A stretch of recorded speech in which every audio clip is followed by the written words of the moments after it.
And again, remember, every seat needs to be full, so please be. So we're going to begin. Let me introduce now my colleague, Cheryl Schwenninger. Cheryl is the co-producer and director of this event today and the director of our economic growth program. Please give a round of applause to Cheryl Schwenninger.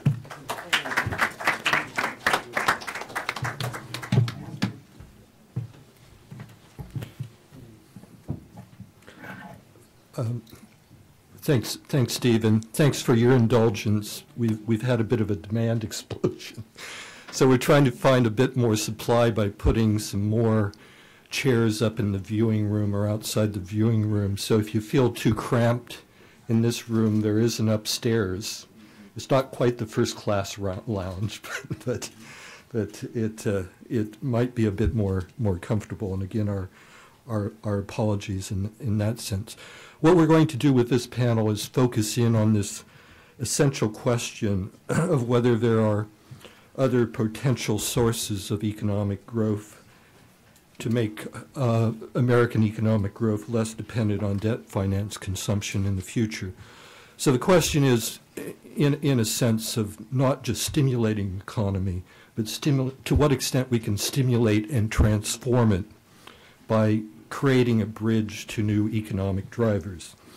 Now, in the briefing book that we've handed out, we identified essentially 5 general new drivers of domestic economic growth. Not all of them are exclusive, and some, in fact, can go together. Public infrastructure investment, a strengthened tradable goods sector, particularly as it relates to energy and what I call the triple green revolution, technological innovation, particularly for the triple green revolution, green investment, and rising wages and incomes as a result of both social and economic policy changes.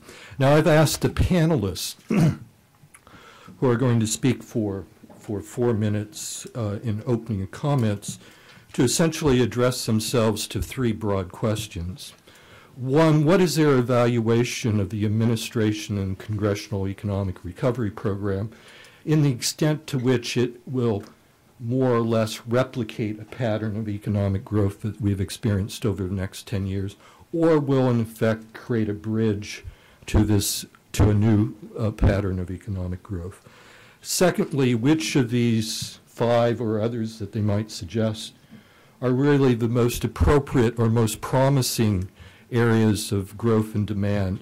And third, what policy initiatives or changes in the economic recovery program the administration has put forward would they therefore recommend? Now, we're having a little bit of a musical chairs because Mark Zandi will be coming in a few moments, and Tom Gallagher has to catch a plane, will be leaving. So let me quickly introduce the 4 panelists are here. Tom Gallagher is Senior Managing Director of International Strategy and Investment, the ISI Group, and had long experience on Capitol Hill as well. Richard Vague is Chairman and CEO of Energy Plus. Leo Hendry is Managing Partner of the Intermedia Partners and Chair, we like to call him Super Chair of the Smart Globalization Initiative here at the New America Foundation. Jeff Madrick is editor of Challenge Magazine and director of policy research at the Schwartz Center for Economic Policy Analysis at the New School University. I'm going to let Tom Gallagher go first, followed by Leo Hendry, Richard Vague, and then Jeff Madrick, and we'll work Mark Zandi into the mix as we go along. Tom, it's all yours. Okay, thank you, Cheryl. My starting point in trying to answer these questions is to go through a narrative on the economy over the last several years that I think kind of guides my thinking, and I think could be a useful guide for policymakers. You really go back to the late 90s when and I've got a separate handout here, I guess, that has some charts, but they're not necessary to follow along. But in the late 90s, you had the tech boom that created a capex-led economy, which was fine, but corporate balance sheets got out of whack. Then you had a capex-led recession in 2001, so the Fed contributed to a housing boom, deliberately so that we had a housing and consumer-led economy. Corporate balance sheets got repaired, but the household balance sheets got out of whack. So now we're in a consumer and housing-led recession. The solution now is obviously the heavy government borrowing. You can see these on the charts on the first page of the handout there, where we're going to have massive government borrowing, which I think is the appropriate short-term response to this recession. So the task now is for household balance sheets to repair as the government balance sheet gets out of whack, which I think is unsustainable over the longer term, as Laura and Martin were talking about. But I think the historical record is still somewhat reassuring over the short term. If you look at the countries that have had banking crises, both that responded well and that responded poorly, if you look at Sweden, Norway, Japan, other countries, they had a massive swing in their budget balance from a surplus to a deficit of several percentage points, and yet this all happened as long-term interest rates declined and stayed relatively low. So I think for a short-term response, as Laura Tyson was suggesting, it's appropriate. But as you think about these three kind of imbalances that we've been running and are about to run, the two things kind of stand out. One is we're running out of variables in the GDP equation. You know, we've had C and I and G. And the other is that we've continued to rely on leverage. So to me, it seems like the natural endpoint for this is net exports, especially to consumers in emerging markets. The nice thing about that is that would be one source of demand that doesn't depend on borrowing. That would come out of saving, and in a way, this would kind of close the loop on the saving glut as a contributor to the imbalances. So I just, you know, I know this is kind of a view from 30,000 feet. It always looks kind of smooth from 30,000 feet. You know, once you get in the crop duster, it looks a lot more treacherous. And but I think it offers some useful thoughts on what the G20 can do, not necessarily just for the April meeting, but in terms of the process. That the immediate issue has to be to generate stimulus and financial reform in the developed countries. But I think an important thing that the G20 can accomplish is to try to, say in the short run, to prevent the surplus countries from trying to export their way out, you know, pay attention to currency policies, and in the longer run try to stimulate demand. I think China has actually done some interesting things in the short term here. They're really tinkering, but they've done some things that suggest they recognize that their long-term future rests in stimulating domestic demand. So I think there's some room to hope. Obviously, China's too small. Their consumption is 1/9 of what U.S. consumption is. But if you look at emerging markets as a whole, I think last year, for the first time, the IMF said that emerging market GDP equaled the U.S. So I think that's in the short term trying to prevent export-led growth, and in the longer run encouraging consumption is an important piece. That's why I thought that Cheryl was giving us a leading question. Maybe the answer is there shouldn't be domestic drivers of growth. Just one other point I'd like to make, and I'll make it very, very quickly here. I do think that you have to talk about the bank rescue plan because you have to have an effective plan there before you can start talking about the longer-term structural changes. And I guess I'm like many people. I feel like the administration plan falls short. I feel like the odds over the last couple of weeks, the odds of a Japan-like outcome in the U.S. have gone up. And by that, I don't mean a lost decade. I just mean a situation where inadequately capitalized banks are a constraint on the economy. And to me, the stakes are this. I do think that the stimulus that's in place will produce some kind of a bounce in GDP next year. And so a good bank reform will tell you whether or not that bounce is sustained. And so it's really, you're talking about the quality of the recovery here. And I think that the reason that I and a lot of people feel like the plan is inadequate, I think there are political constraints on the administration. One is, both of these were alluded to in the last session, but the first is that the administration seems to want to protect more of the banking sector than other governments have done when they've dealt with banking crises, and also more than the political system in the U.S. really wants to permit. The other, though, is there's just this classic problem. Bailouts are never popular. I think the last thing I have in the handout is a poll result from the last Wall Street Journal poll that really struck me. There was great news for the Democrats in here. You know, that voters love Obama, they like his policies, they prefer Democrats over Republicans. But then on this one question, they asked, what worries you more? That the government spends too much money and we get higher deficits, or that they spend too little money and we get a longer recession? And by more than 2 to 1, they said the former. They're worried that you'll spend more. And this is a constraint that's shown up in many countries. I think the lack of political will in Japan to spend taxpayer money on the banking system is why they had a lost decade. Even the U.S. savings and loan bailout, just a little tidbit, every RTC funding bill in the 1990s passed in an odd-numbered year, right, as far away from the next election as possible. And so I'm wondering if that maybe the one end game for this is that if and when the administration has to go to Congress for more money for the TARP, that somehow the legislative process nudges them more in the direction of forcing some changes on bank management and bank shareholders more than they're willing to do now. Thanks, Tom. We'll move next to Leo Hendry, who has a piece coming out in The Nation magazine on, I think, one of the most important dimensions of this crisis, the job creation deficit. Leo. Thanks, Cheryl. I got to say, for all the 5 of us, it's a privilege for the 5 of us to be here this morning, and we owe Bernard Schwartz for that privilege and honor, and obviously very grateful. Let me do this. Try to do this quickly. I know the 5 of us much more enjoy the Q&A than just listening to ourselves. Speak for yourself. I'm going to. My report card is really quite short. I think the stimulus package is small by half. I think it is neither timely enough, not timely enough, and I think it fails on the single criterion on which it should have been measured, which is the creation of jobs. In President Roosevelt's first inaugural address, he identified his greatest obligation is to, quote, put people back to work, unquote. It was really quite that simple. I found that the stimulus package to be failing markedly on that single criterion that I think is the only one that's a moment. I think to get our hands around this, we have to be much more honest with ourselves about the magnitude of the unemployment circumstance in this country today. Democrats and Republicans alike like the current definitions, which underreport by half the magnitude of the problem. We use numbers around 12.5 million officially unemployed.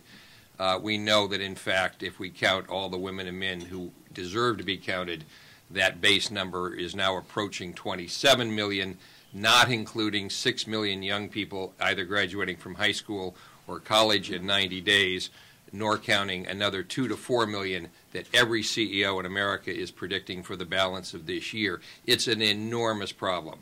In the way of prescriptions, again, I thought the stimulus package needed a lot more than it proffered. If it in fact is understated by half, I would like the next 100% of the next amount to go to this issue of creating jobs. Disappointed that there was no mention of a national pension policy. We have eviscerated pensions in this country, whether it be 401ks, defined benefit plans, employee matches. We've got to put a floor under the retirement aspect. I'm a significant believer in a value-added tax as something that has to come into place quickly. It is a job creator. It is not a tax policy. It is a job creator. I couldn't agree more with Bernard Schwartz. A 2-year public investment program on infrastructure is short 8 years.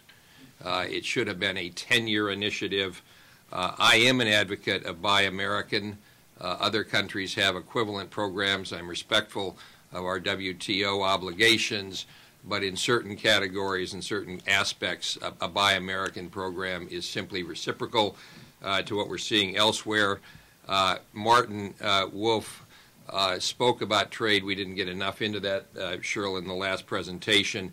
A trade policy which eliminates unfairness and illegality is also a job creator.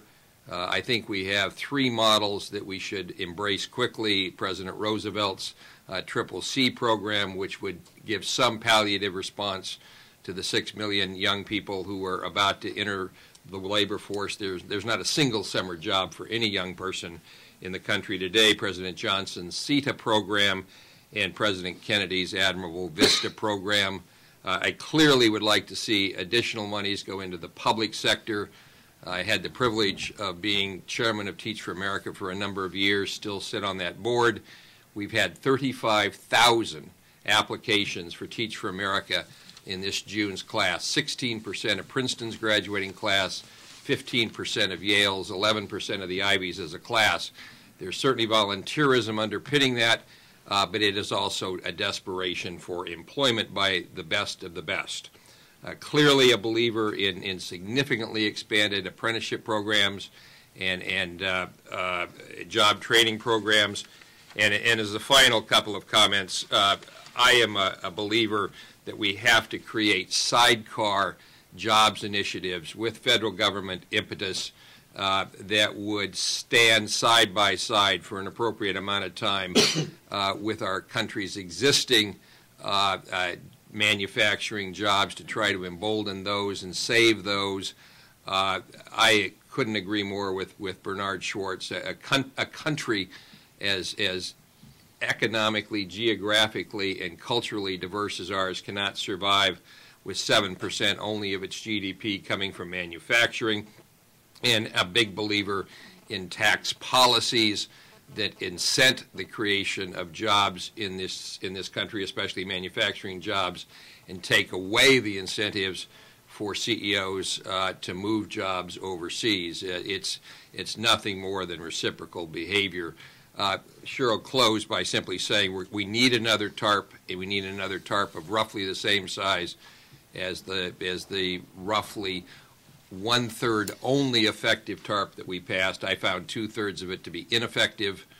Aspects of it I would have argued against had it been proffered by a Republican administration, and very anxious to have this country start to put up on walls all over the country a thermometer of the likes of Warren Proxmire's in the past, the target of which is the creation of those 26 million jobs that were short and refused to count by more than half. So thanks, Cheryl. Thank you, Leo. We'll now turn to Richard Vague, who I should have added in his introduction, not only runs a very innovative energy company, but has had a long experience in a CEO positions and knows very well consumer finance. Richard. Thank you, Cheryl.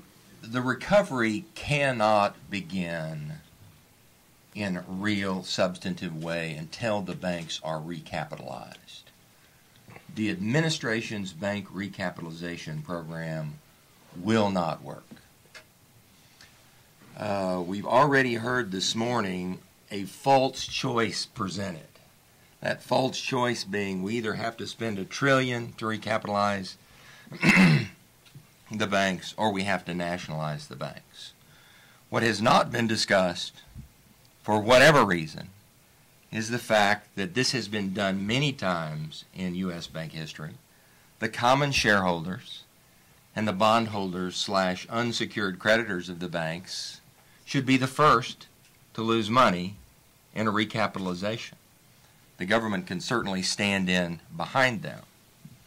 And then private equity, whether it's $1 trillion or $2 trillion or $500 billion, will come in to recapitalize.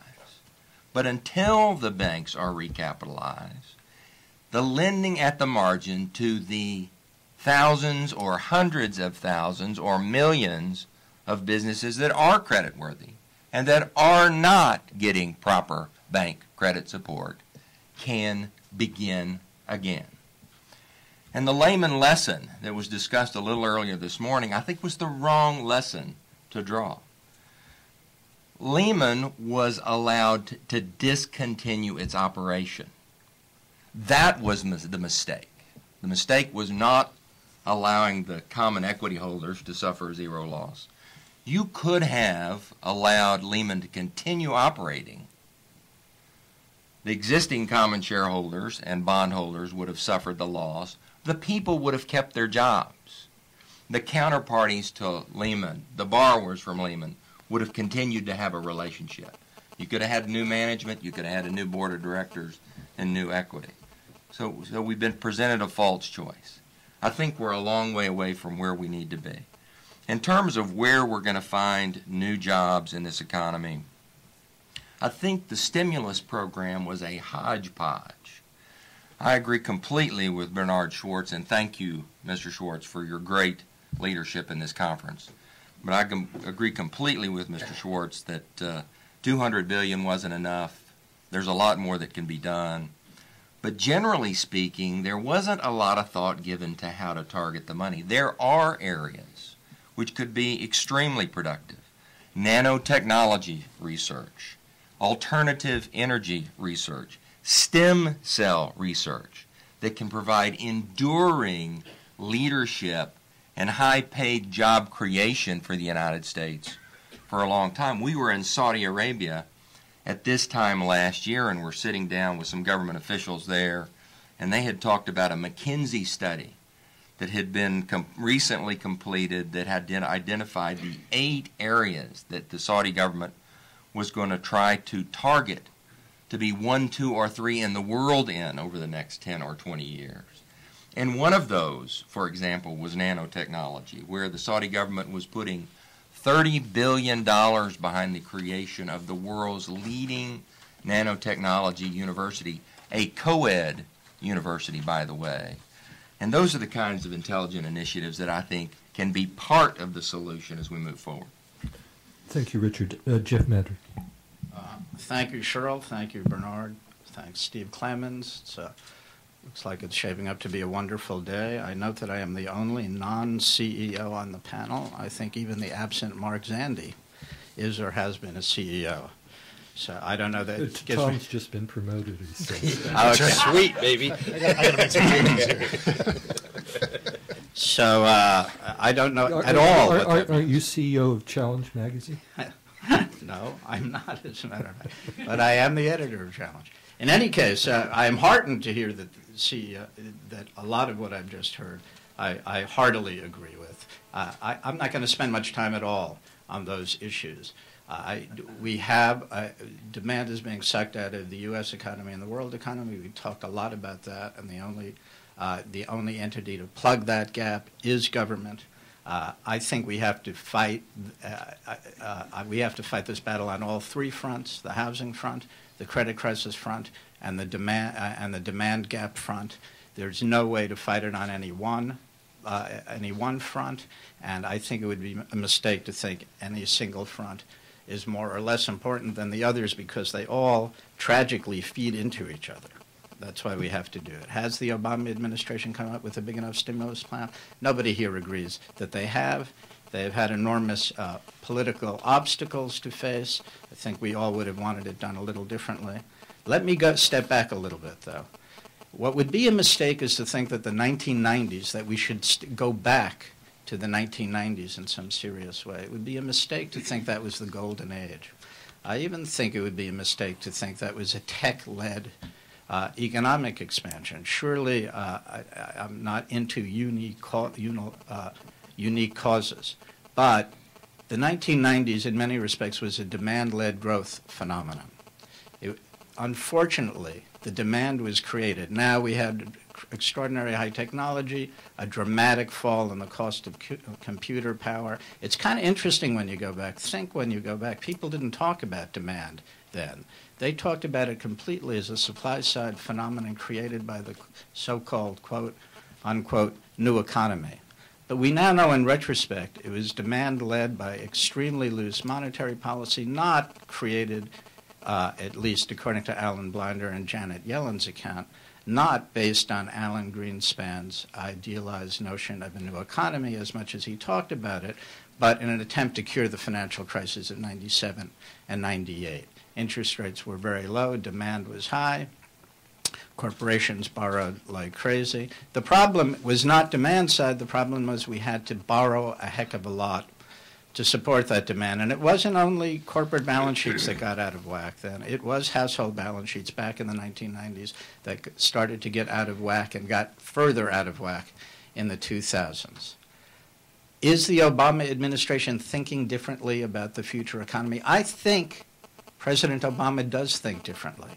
I don't know whether he has the tools or the men or women advising him who can get him to where he would like to be. but I think he recognizes he recognizes what was lost by the Democrats in the 1990s and certainly the Republicans, that the government can make an enormous difference, that it's not only an equal partner, it is a foundation of economic growth, and that the idea that private markets alone create the foundations and assets needed for a prosperous society is just not true. And because we've been dominated by an anti-government ideology since the 1970s, in my view, we have ignored the role of government in that regard. That involves a kind of industrial policy, which has been discussed up here. We are intelligent people. We can pick and choose gaps for investment. We will make mistakes, but I don't have to categorize the mistakes made by the private sector. It means a role for regulation, which we virtually abandoned in the 1990s and 2000s, and a variety of other things. But my main point, and I will make it my final point, is that we now live in, by any American standard, a low-wage society. Wage workers have borne the brunt of economic wisdom, have been the sacrificers in the adoption of the ideology of the last 30 years. Wages simply haven't gone up for many people, many age groups, and they haven't gone up nearly as rapidly as they did in the past. My single example, I mentioned it last night, is a male in his 30s today earns less after inflation than a male in his 30s did in the late 1960s and 1970s. That is a remarkable shift in economic experience. Female wages did go up, but they remain about 80% of male wages, and the rate of their growth was not particularly robust by American historical standards. As a consequence, I believe the low wage contributed directly to a high borrowing, low saving society, which in turn contributed directly to trade deficits, which in turn contributed directly to surpluses overseas. And because of the unique role of the dollar as a reserve currency, instead of selling dollars, as we well know, overseas owners of dollars put them back in the U.S., pushing the dollar higher and putting our manufacturing industries, and it is remarkable to me how rarely we discuss this, a high dollar putting our manufacturing industries at extreme disadvantage in the world markets. We couldn't create those manufacturing jobs that are especially good for high school workers. We couldn't build up those manufacturing industries that help us reduce our trade deficit. I would like the Obama administration, if and when we get past this, and maybe even before we do, to talk about policies directly to get wages up, not just to subsidize education and health care, which are critical, but minimum wage policies, labor law policies. Many of you are aware, but maybe many of you are not, how poorly enforced and how rampant labor law violation is in America. When you look at it, it's like going back to the late 1880s and early 1900s. You think you passed that stage, and it is remarkable how business violates these laws. There are a variety of other issues, including public investment in infrastructure, in some of these areas we talked about that can create jobs. I will leave it at that. I'm on board on a lot of these issues, but I want everyone to keep in mind that our wages are no longer the highest in the world. We were the highest wage nation in the world throughout our history.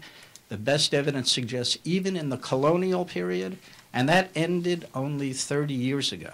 My point is not that high wages can sometimes not get too high, but that we grew and became the biggest and most productive economy in the world with high wages, and probably because high wages created demand without over-borrowing. Thank you, Jeff. Tom, I think you have to leave it. You have five minutes. And we'll open it up to the question. It seems, however, that the panelists as a whole all generally sort of revolve around 3 or 4 of the main economic drivers that we strengthen tradable goods sector that would come from Tom Gallagher's desire to see an improvement in our next export position, clearly, welcome, Mark Zandi. Hi, So, sorry I'm late. Mark, if you, we've just finished opening comments, and so to bring you into the mix, I know you had a previous speaking engagement, and I see you all the time on this TV and that TV program. You've become I'm the doing that while I have hair left. yeah official chief economist of the Washington stimulus. But because we're so short of time, I'll give you a minute or two, and then we'll move to questions to the audience, if that is all right.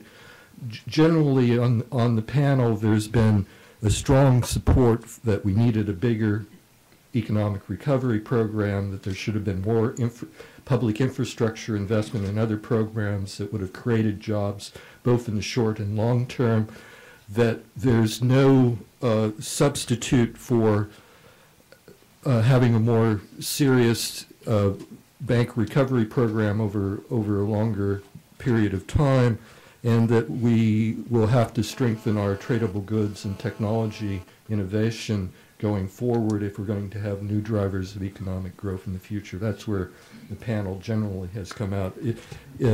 Feel free to add anything that you would like at this time. Well, thank you for the opportunity to be here, and I do apologize for being late. I guess the only thing I would say that if you take the totality of the policy response to the current crisis, I think we can debate the merits of any individual aspect of that response, but the totality of the response, I think, is quite good and will succeed. Succeed in the sense that I think by this time next year the economy will have stabilized, and that by early 2011 the economy will be growing in a way that we're more comfortable with. And that policy response is really four things, and I'll just name them. I won't go through them, but obviously the monetary response, very aggressive, about as aggressive as one could expect.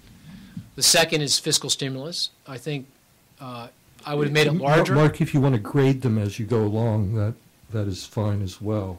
In terms rate them, okay. Yes. Sure. I think the monetary response is excellent. I think the Fed was slow in getting going, misjudged, like most of us, the severity of the crisis. But at this point, I think it's an excellent response and is succeeding. You can see that in the commercial paper market. You can see it in the mortgage rates being below 5% on a conforming loan. Treasury yields are below 3%. I think it's been good, and it will be very. And TALF is, I think, ultimately is going to work reasonably well. The fiscal stimulus, I would give that a B. Fed A, stimulus B. $800 billion is good. The composition is good. I would have made it bigger, and I would have included more tax cuts. Only because, although infrastructure spending is great, bigger bang for the buck, I think it just takes too long to get going and hard to spend well in a short period of time. But I think we can get tax cuts, payroll tax holiday, some other tax credits into the economy faster, and I think that would have been helpful. But nonetheless, B. The housing response, I'd give that a B. It's clearly the lower mortgage rates are very helpful. And also empowering Fannie and Freddie to refinance loans with LTVs of up to 105% will be key to prompting a very significant refinancing boom this spring and summer, and that will be very helpful. The loan modification plan is okay. I think it falls short in that it should include mortgage write-down because you're not going to solve the problem with lowering monthly payments, which is the key part of the plan. And I don't think the bankruptcy reform legislation is going to get passed because that won't get passed. And there are some reasons why I can understand people are uncomfortable with that. But the downside of not getting that passed is that there will be less modification because that is a key element to the plan. So we're going to get some modifications, but not a lot of modifications. So I'd give that at best a B. In terms of financial stability, I'd give that maybe an A. We'll have to see. TALF is a key part of that, and it's now been expanded, and I think that'll be, as I said, reasonably successful. But the most important aspect of that plan is the loan legacy program. And fundamentally what that is about is the government buying lots of bad loans and using a bit of private investor money to get price discovery through auctions. And, you know, there's a lot of debate whether the auctions are going to work, but they're going to work because it's up to it's under the control of the government to make it work, because they are going to incent private investors significantly to participate, and to such a degree that the bids that the private investors come forward with will be high. And if they're not high enough, then the Treasury can raise the leverage in the program, give you an even higher return and get those bids up. Moreover, they can get the asking price down through the stress test, and that's under their control through the regulatory process. And so these auctions will work because it's under the government's control in a very real sense. And so I think that's going to work and get a lot of bad assets off the book. So taking it all together, it's not an A, but it's pretty darn close, and it's close enough. Okay. Thank you, Mark. We now have time for a few questions from the audience. Yes, please identify yourself. My name is Jeffrey Stacy. I'm from the State Department, but speaking here in a private, Okay. very private. Yes, better correct that for the record. I'll be giving a lecture at George Washington University, let's say the Elliott School of George Washington University. Remarkable panel and full of lots of very key economic ideas, a little more progressive than the earlier panel. But I want to ask you if you don't all agree that actually it's a political driver to this that is actually more important, otherwise none of it will get enacted. In 1989, Leszek Balcerowicz was the Polish finance minister who was about to apply shock therapy to his economy. Didn't need Jeffrey Sachs to parachute in there, even though he did, and coined the phrase extraordinary politics and defined it later as a time of epochal change in which the political opposition temporarily just disappears. So the chief executive can get done what he or she needs to get done. You would think that if there's any time like that, we're in it here in the U.S., except we don't see a disappearance of the political opposition. In fact, we see a strengthening of the opposition. Tactically speaking, the Republicans get a lot of credit. They are getting their tax and spend bona fides back on the back of this recovery, and a lot of people obviously think at the same time they're getting away with political murder, the gang that got us into this mess, and I understand that. But what will it take to line up the opposition for these ideas in a serious way, because the works are very gummed up right now? Would it be a very prominent set of or an individual leader of the right to come out and corral his or her like-minded folks? Who would that be, and how would they get that done? Leo, you want to start with that? There wasn't a single major newspaper today that in its discussions of the economy wasn't Wall Street and bank oriented in both its headlines and in the substance of every article.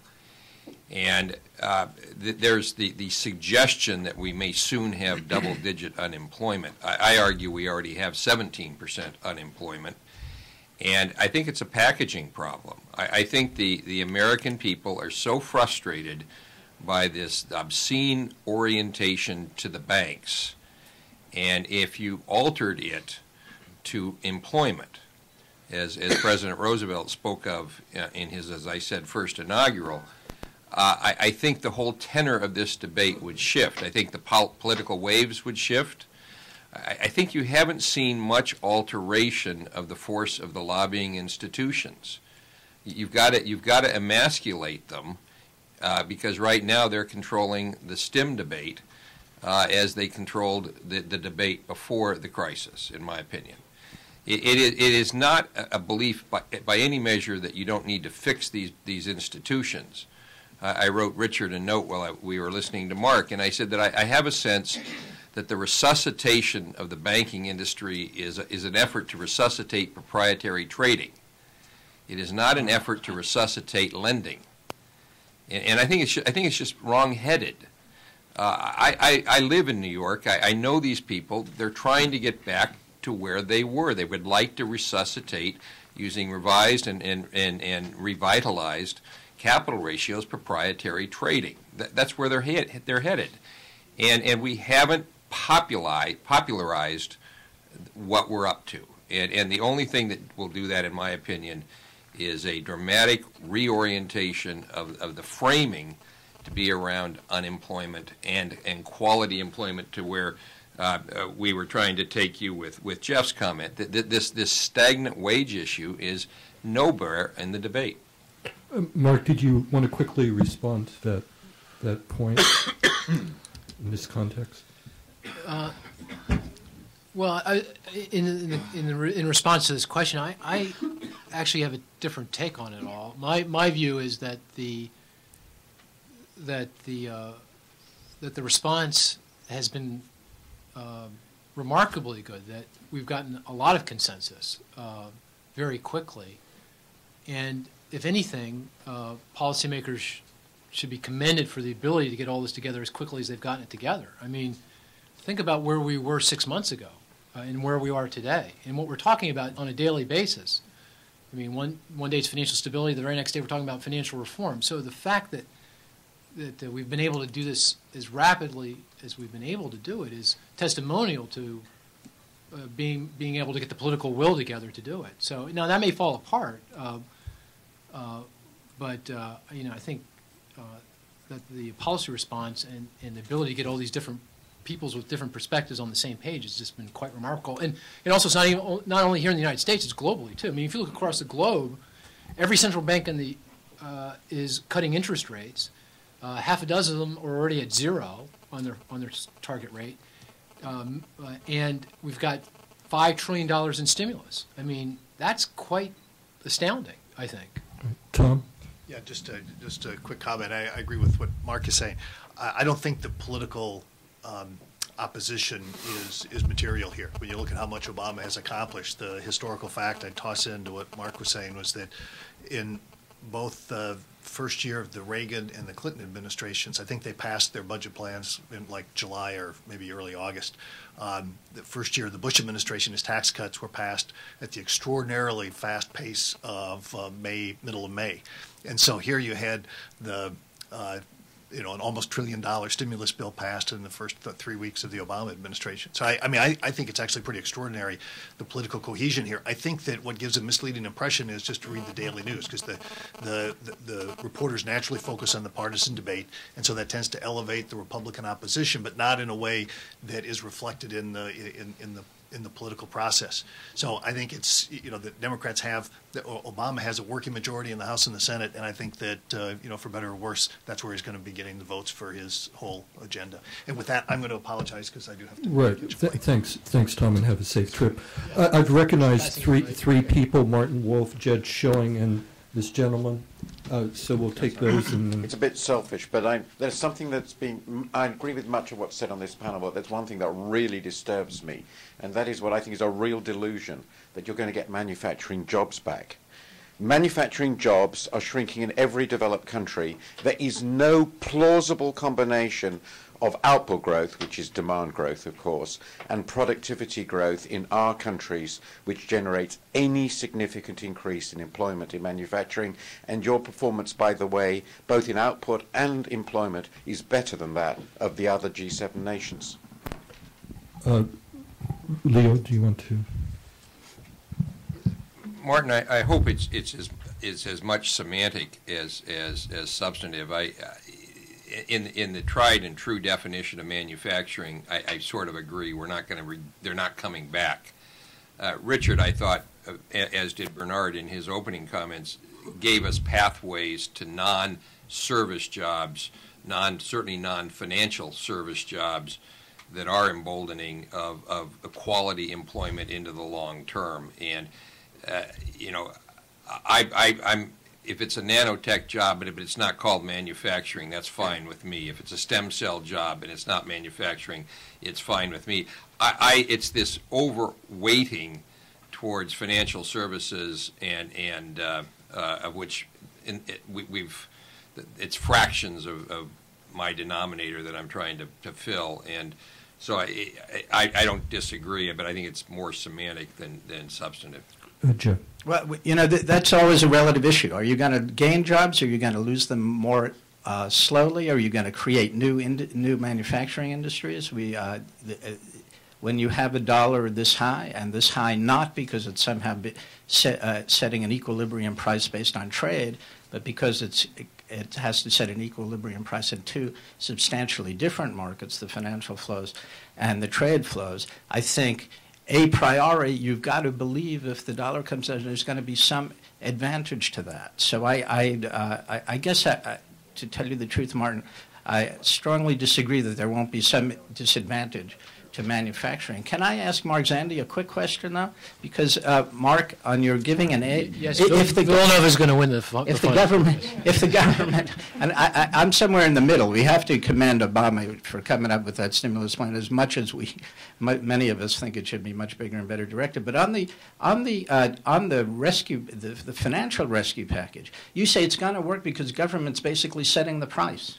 Then, but before that, you said, we need the private equity people to help us set the price through the auction. But don't worry about it, because if they don't come forward, government will subsidize even more, and so forth. Why should government be borrowing? That's part of the problem, and I do think there is a political backlash. Look at Congress yesterday grilling the Fed. But why shouldn't the government, if they want to do this, why shouldn't they do that all themselves and take the whole upside? Why are they given any upside, which could lead to enormous political backlash down the road? I agree with you totally. I mean, if I were king for the day, I'd go in and buy the assets, and I would buy them at a price that my model says that they're worth, exactly what the private investor is going to do. In fact, you could buy the model from the private investor and say, "I'll pay you for the model. You give me the price, and that's what I'm going to come in with." And I can hire the private investor to manage it for me too, right? I don't have to manage it. I can hire them, and therefore it's going to cost the taxpayer at the end of the day less.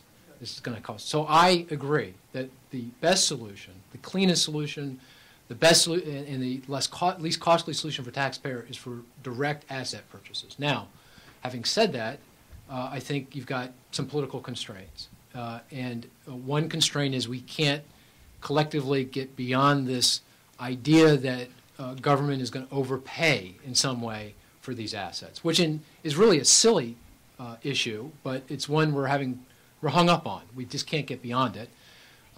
And secondly, it may cost more up front for us to do this, and therefore the administration would have to go to Congress and ask for more money up front right now to do it, and they don't feel like they can do it. So these are the political constraints that are making us go down a second-best path. Now, having said that, I think it's a reasonably good second-best path that will work, but it will cost taxpayers more. So I fully agree with you. Thank you, Mark. Judge Schilling, we're going to have to keep comments and answers as brief as possible to work in a couple more people. Thanks. Okay, I will try to keep this brief. I'm Jed Schilling, chairman of the Millennium Institute, and I very much support the real sector proposals in terms of investments, job creation, and stuff. But I'm worried about the financial sector that this is dependent upon, because very early on we said the subprime mortgages were the problem. They were $1.5 trillion. We've already poured more than $1.5 trillion into the financial sector with very limited results, because there are huge amounts of what I call the paper assets. If you look at the credit default swaps, they're worth about $75 trillion, which is based on about $15 trillion in actual debt, and the rest was pure gambling. Now, I worry that so much of the public money that's going in is just monetizing all of this financial paper to bail out the financeocracy and not the rest of us. So how do we go in there and abrogate these paper assets that have no real value or represent no real value to get the financial sector away from all of this paper stuff and back to really supporting the real sector, which they've got to do. Otherwise, there's going to be a lot of opposition to putting more money into the financial sector, because it's just going to be draining into monetizing these assets, which will be inflationary as well. So I think it's very important to deal with. Thank you. Richard. Yeah, I mean, it's an important point, and there's one key tool that the regulatory community has that has not been discussed much, and that is the capital ratio, the capital requirement that they ascribe to a specific line of business. For, generally speaking, the capital ratio for banks is 10%. And the banks spend a lot of time trying to figure out how to circumvent that requirement. And a credit default swap and structured debt and things like that are at heart a way to sidestep the capital requirement that goes with it. But I don't think it's that hard of a problem. And in fact, I think it is at the essence of what a regulator ought to do, to ascribe capital requirements to different lines of business as a lever to have the banks do more or less of that. To Leo's point, you could shut down a lot of that proprietary trading just by assigning a higher capital ratio to it. I would say to you that if you ascribed a 20% capital ratio to subprime mortgage lending, which is pretty much what ought to have been done, and a lot of the things like Alt-A's and CDS's were ways to sidestep those requirements, we would have never had this problem in the first place. And it wasn't $1.5 trillion of subprime mortgages. I think it was $3 or $4 trillion. If you just look at the rise in mortgages between 2001 and 2006. So I think capital ratios ascribed to different lines of businesses, be it the kinds of things that you mentioned, be it subprime lending, are a very important part of the equation that not much conversation is being held on right now. One final question, this gentleman. John Edgell, private citizen. No one this morning. John Edgell, just private citizen. No one this morning has touched on the culpability, the inherent conflict of interest, the future role of the credit reporting agencies, S&P, Standard & Poor's, Moody's, Fitch, and what the proper regulatory approach should be going forward. The proposal for the $1 trillion that Treasury put out, credit reporting agencies stand to make $1 billion.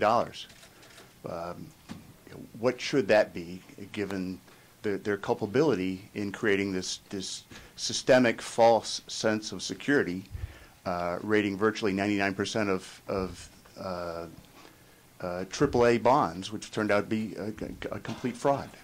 I think Bernard Schwartz took them to task this morning. But Richard, do you want to touch on this? You're absolutely right. There is a built-in conflict of interest. The more securities you create, the more I rate, the more money I make. And we have seen in the past certain if you call rating agencies a kind of a self-regulatory mechanism, we've seen the government kind of resubsume other self-regulatory mechanisms, such as the NASD and the others. So I think your point is right on, and I do think some structural solution needs to be created, up to and including government assuming that capacity. Want to add anything more? Well, I assume that question was for me. Let me just say I'm an employee of the Moody's Corporation, but not of the rating agency. There's two independent subsidiaries, the rating agency and the research arm, and I'm in the research arm. So I'm not in the rating agency. I sold my company to Moody's 3 years ago, and none of this is my fault, by the way. I wish they had been using my house price forecasts. And if there's ever another securitization, again, my house price forecast will be used, if that gives you any comfort. So with that, this is my personal view and not the rating agency view. I don't think that, let me say this, it's clear the rating agencies got a lot of the ratings wrong, particularly on the mortgage securities. I think everyone would agree. And the key question is why? Because that's important to understanding what you need to do to fix the problem. And the answer that is largely given, and the one that you have given, is that there's this inherent conflict in the ratings process, that the rating agency is paid by the issuer of the bonds, and therefore they have an incentive to give a higher rating. I frankly don't think, and it sounds self-serving, I'm sorry, I'm in a no-win situation here, but I don't think that's the answer.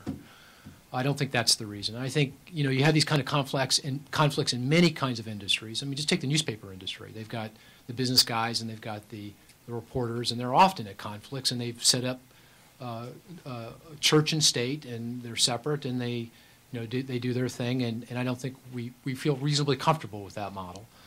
And the rating agencies have a similar kind of model. And I think if this was a real significant conflict, there would be much clearer evidence of it. I mean, we're well into this, and there was no email chain. There's at least not that I know of any real evidence. So I don't think there may have been some of that, some pressure, but I don't know of it firsthand, and I don't think that's the fundamental issue.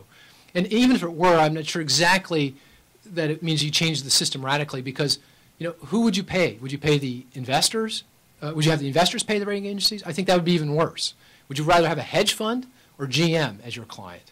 I'm not sure. Okay. So I just want to say, oh, you want me to end? Yes. Oh, okay. But okay. if you have a... No, that's fair. I'd like to end there, actually, because let me just say that that's not the answer, but there are answers, and I think they need to be explored carefully because they're the key to exactly how to fix it. Fix it in the sense that we don't make these bad ratings in the future.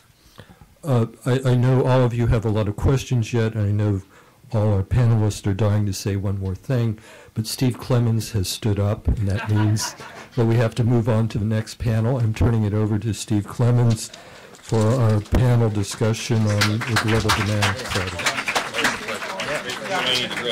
side.